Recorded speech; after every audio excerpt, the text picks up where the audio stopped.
বন্ধুরা, আমি আজকে আপনাদের চিকেন মালাই পোস্ত করে দেখাচ্ছি।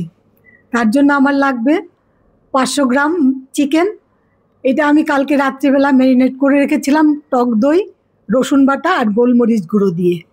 তারপরে লাগছে পোস্ত বাটা আর কোচানো পেঁয়াজ, নারকেলের ঘন দুধ, নুন আর তেল।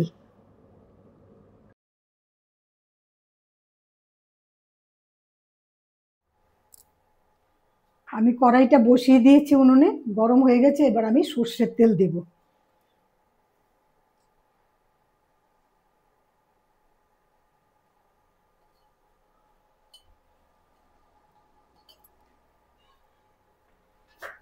তেলটা গরম হয়ে গেলে আমি কুচানো পেঁয়াজগুলো ভেজে নেব। তেল গরম হয়ে গেছে, এবার আমি পেঁয়াজগুলো ভেজে নিচ্ছি। বন্ধুরা, এই রান্নাটা কিন্তু খুবই পরিচিত একটা রান্না, সবাই করে। আমি তার মধ্যে একটু টুইস্ট আনছি। এর মধ্যে আমি একটু নারকেল দুধ অ্যাড করছি, তাতে স্বাদের অনেকটাই তফাৎ হবে। আপনারা ট্রাই করবেন, কমেন্টস করে আমাকে জানাতে ভুলবেন না। আপনারা জানালে আমি বুঝতে পারবো রান্নাটা আপনাদের কেমন লাগলো।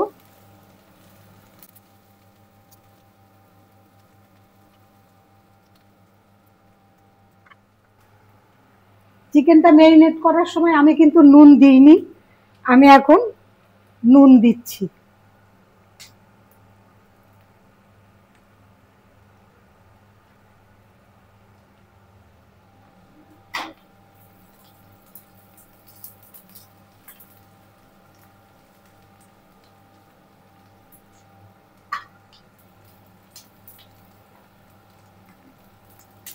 অনেকক্ষণ ধরে মেরিনেশন করলে যদি আমি নুন দিয়ে রাখতাম, তাহলে চিকেন থেকে জলটা বেরিয়ে যেত, তাতে স্টিফ হয়ে যায়, জুসি ভাবটা থাকে না।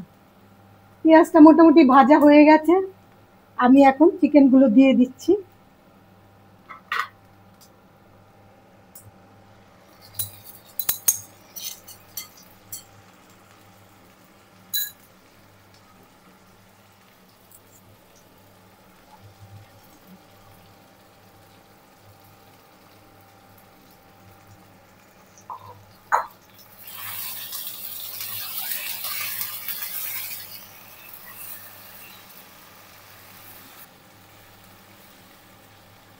চিকেনটাকে আমি ঢাকা দিয়ে দিয়ে সেদ্ধ করে নেব, কারণ এর মধ্যে তো খুব একটা জল পড়বে না। যদি সেদ্ধ না হয় তখন একটু গরম জল দেব। এখন আমি একটু ঢাকা দিয়ে রাখছি, আঁচটা একটু কমিয়ে দেব, দিয়ে সেদ্ধ হতে দেব।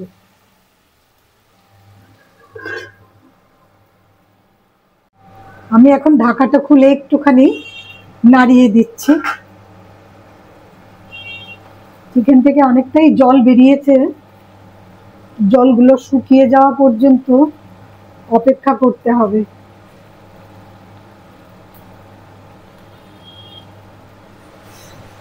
আমি আবার ঢাকা দিয়ে দিচ্ছি।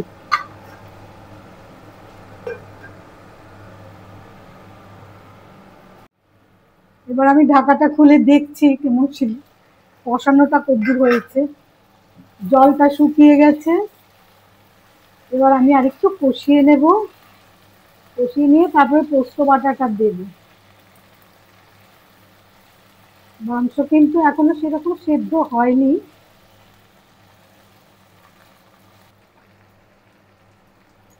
আমি এবার পোস্ত বাটাটা দিয়ে দিচ্ছি। পোস্তর সঙ্গে আমি কাঁচা লঙ্কা একসঙ্গেই বেটেছিলাম। পোস্ত বাটা এখানে আছে 3 টেবিল চামচ মতো পোস্ত আমি বেটেছি। আর ঝালটা আপনারা আপনাদের পছন্দ মতো দেবেন।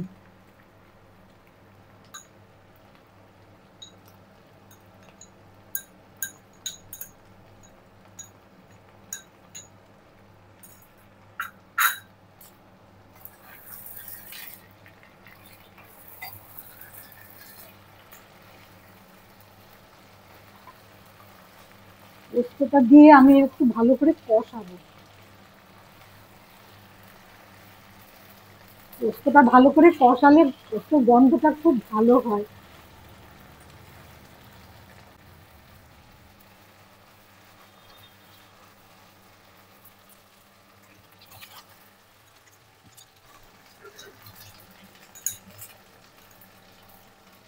পোস্তর বাটিটা ধুয়ে আমি একটু জল দিয়ে দিলাম।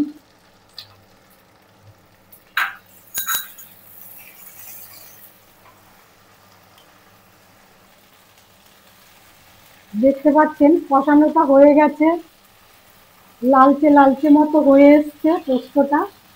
এবার আমি নারকলের দুধটা দিয়ে দেবো।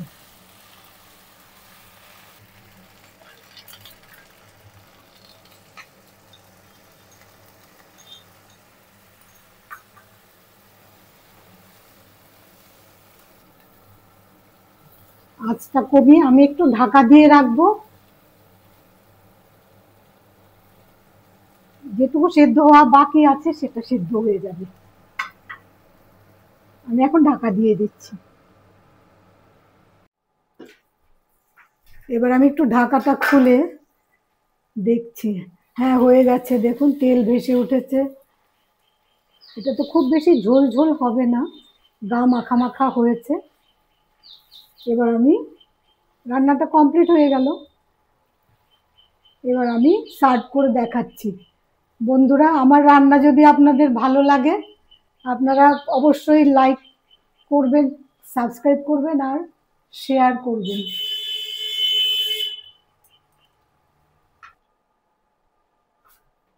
আপনাদের সার্ভ করে দেখালাম, ভালো লাগলে অবশ্যই জানাবেন। আজকে তাহলে আসছি, আবার দেখা হবে অন্য একটা রেসিপিতে। ধন্যবাদ।